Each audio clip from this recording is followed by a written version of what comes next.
कुणाल कामराला मोठा दिलासा मिळालाय। कामराला 17 एप्रिल पर्यंत अटक नको असं सांगण्यात येत आहे। मुंबई हायकोर्टाने मुंबई पोलिसांना असे निर्देश दिलेत। अतिशय महत्त्वाची अपडेट आपण पाहतोय। या क्षणाची दुसरी महत्त्वाची अपडेट, मद्रास हायकोर्टाने निर्णय कायम ठेवलेला आहे आणि त्या पार्श्वभूमीवर आता मुंबई हायकोर्टाने देखील महत्त्वाचे निर्देश मुंबई पोलिसांना दिलेत आणि या निर्देशानुसार कामराला 17 एप्रिल पर्यंत अटक नको असं कोर्टाकडून सांगण्यात आलंय।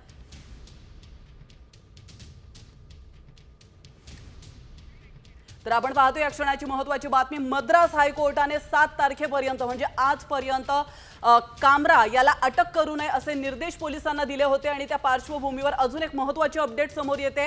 आज महत्त्वाची सुनावणी पार पडलेली आहे आणि या सुनावणीमध्ये मुंबई हायकोर्टाने देखील महत्त्वाचे आदेश दिलेले आहेत आणि पुन्हा एकदा कुणाल कामरा याला दिलासा मिळालेला आहे। कारण मुंबई हायकोर्टाच्या निर्देशानुसार आता मुंबई पोलीस 17 तारखेपर्यंत कुणाल कामराला अटक करू शकणार नाहीत।